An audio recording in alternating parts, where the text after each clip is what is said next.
नशा मुक्ति कार्यक्रम में मंत्री खुद ही भांग खाकर चले गए। तभी तो नशा मुक्ति की जगह नशा कैसे करना है ज्ञान बांट रहे थे।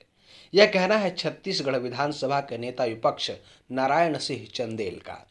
छत्तीसगढ़ में राष्ट्रीय अध्यक्ष जेपी नड्डा के तय कार्यक्रम के तहत पदाधिकारियों को आमंत्रण सहित बातचीत एवं अन्य मुद्दों पर सरगुजा संभाग के दौरे पर पहुंचे नारायण सिंह चंदेल ने कहा कि छत्तीसगढ़ में संवैधानिक संकट है। तभी तो कोई मंत्री कलेक्टर को महाभ्रष्ट कह रहा है तो कोई अपने ही सरकार पर सीधे तौर पर पत्र लिखकर आरोप लगा रहा है। छत्तीसगढ़ की स्थिति क्या है यह भाजपा को बताने की आवश्यकता नहीं है, स्वयं कांग्रेस के मंत्रियों ने स्पष्ट कर दिया है। नारायण सिंह चंदेल ने कहा कि छत्तीसगढ़ आर्थिक बदहाली के कगार पर खड़ा है, विकास कार्य ठप हैं। मुख्यमंत्री भूपेश बघेल से हम मांग करते हैं कि आर्थिक स्थिति पर उन्हें श्वेत पत्र जारी करना चाहिए ताकि जनता को यह पता चले कि सरकार ने कितना कर्ज लिया है, कब कब लिया है और कितना ब्याज दे रहे हैं, ताकि जन जन को गांव गांव तक पता चले कि सरकार के ऊपर कितना कर्ज है। सरगुजा के भाजपा कार्यालय संकल्प भवन में पत्रकारों को संबोधित करते हुए छत्तीसगढ़ विधानसभा के नेता प्रतिपक्ष नारायण सिंह चंदेल ने कहा कि 2023 में इतिहास बनाएंगे और सरगुजा के 14 में से 14 सीट जीतकर कमल खिलाएंगे।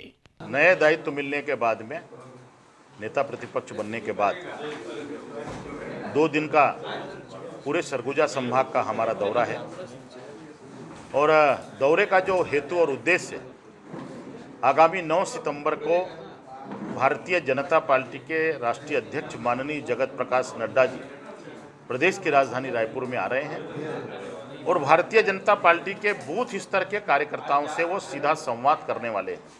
कार्यकर्ताओं का एक महासंगम उस दिन होने वाला है। उसकी तैयारी को लेकर के मैं सरगुजा संभाग के दौरे पर निकला हूं। 2 तारीख को बलरामपुर जिले की बैठक राजपुर में हुई, बड़ी संख्या में वहां कार्यकर्ता उपस्थित थे। फिर सरगुजा जिले की बैठक अंबिकापुर में हुई संभागीय मुख्यालय में, और आज सूरजपुर और कोरिया जिले की हमारी बैठक है और पूरे जिले के कार्यकर्ता उसमें शामिल होने वाले हैं। 9 तारीख की तैयारी को लेकर के आज की हमारी ये बैठक है। हम सब लोग छत्तीसगढ़ में जो कांग्रेस की सरकार चल रही है श्री भूपेश बघेल जी के नेतृत्व में, वो सरकार हर मोर्चे पर असफल और विफल साबित हुई है। इस सरकार के ज़माने में, पूरे छत्तीसगढ़ में कांग्रेस सरकार के ज़माने में छत्तीसगढ़ अपराध गढ़ के रूप में परिवर्तित हुआ है। तेजी के साथ में अपराध बढ़ रहे हैं।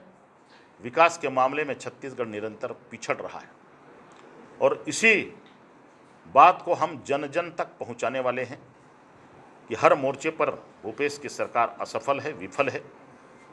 इस कांग्रेस सरकार के ना तो कोई दिशा है और इसकी दशा भी ठीक नहीं है।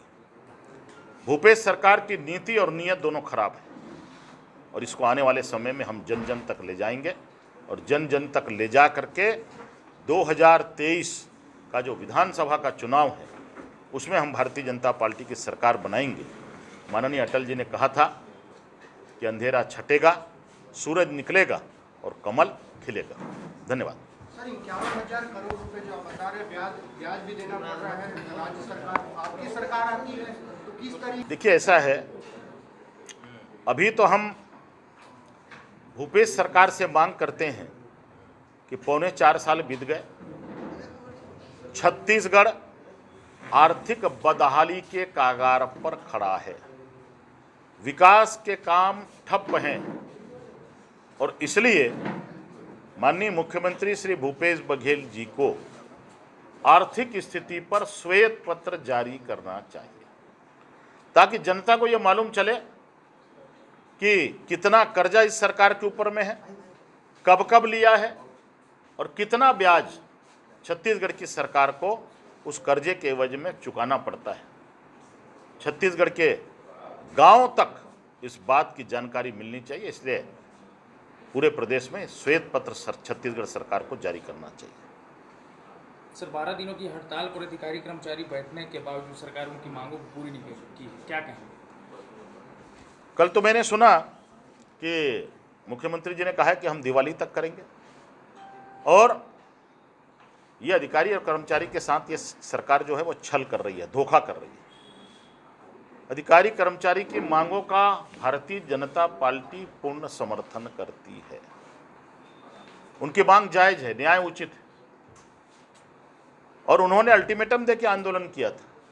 पहले भी आंदोलन हुए थे और 22 तारीख से निरंतर उनका आंदोलन जारी था। जांच कमेटी बनाना, अधिकारियों के वेतन भत्ते के लिए कमेटी बनाना, कमेटी बनाना माने उस बात को टालना, और ये सरकार अधिकारी कर्मचारियों के ऊपर में बल भी प्रयोग की है।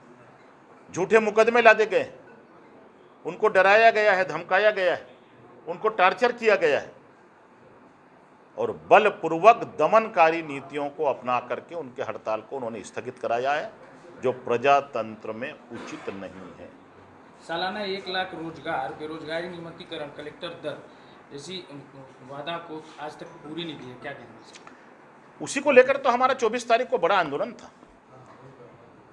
हमने हल्ला बोला था मुख्यमंत्री निवास की तरफ, बेरोजगारी के विषय को लेकर यह आंदोलन था, और आगे और हम हुंकार भरेंगे। अभी तो हमने टेलर दिखाया था, पूरा पिक्चर बाद में दिखाएंगे। नेता प्रतिपक्ष बनने के बाद सरगुजा संभाग का पहला दौरा है आपका। संभाग भर में एक भी सीट बीजेपी की नहीं है, आगे की रणनीति क्या रहेगी? 2023 का इतिहास दोहराएंगे। 14 की 14 सीट 2023 में भारतीय जनता पार्टी के प्रत्याशी विजयी होकर के आएंगे। 14 की 14 सीट पर कमल खिलेगा। सर, कांग्रेस जो भाजपा के कार्यकर्ता है, जो आपकी रीढ़ की हड्डी है, वो कई चीज़ों से अलग अलग देखने को जो मिलता है, अलग अलग हो चुके हैं। उनको एक करने का, और जो लीडरशिप है सरगुजा की, उनको एक करने का किस तरह से प्रयास किया जाए? देखिए, हमारे यहाँ ऐसा कुछ नहीं है, ये सब कांग्रेस में है, और कांग्रेस में तो 5 परगट है। छत्तीसगढ़ी में बोलते हैं ना कि 5 परगट दिखत है। भाई, यहाँ के राजा साहब ने उनको खुलेआम पत्र लिखा, सरकार की नीतियों की उन्होंने आलोचना की, राज्य सरकार की। जयसिंह अग्रवाल जी ने, एक मंत्री ने कलेक्टर को महाभ्रष्ट कलेक्टर कहा। इस छत्तीसगढ़ प्रदेश में संवैधानिक संकट पैदा हो गया है। जिस मंत्री ने ओध लिया है, जिसने शपथ ली है संविधान की, वो अपने ही प्रशासनिक अधिकारी को बोलता है कि ये महाभ्रष्ट है। तो आप इस सरकार की स्थिति को भांप सकते हैं। भारतीय जनता पार्टी में कुछ भी नहीं है। भारतीय जनता पार्टी पे सामूहिक नेतृत्व है। भारतीय जनता पार्टी देश की नहीं, दुनिया की ऐसी पार्टी है जो कार्यकर्ता आधारित पार्टी है, कैडर बेस्ड पार्टी है। दुनिया में ऐसी पार्टी नहीं है, और हमें गर्व है कि हम देश के नहीं बल्कि दुनिया की सबसे बड़ी पार्टी है। धन्यवाद। सर, ये शिक्षा मंत्री जी ने एक नशा मुक्ति कार्यक्रम में एक बयान आया था उनका कि वो सड़क पे गड्ढे की वजह से एक्सीडेंट नहीं होती है, नशे की वजह से होती है। नशे किस तरह? देखो, नशा मुक्ति कार्यक्रम में खुद ही भांग खा के गए थे।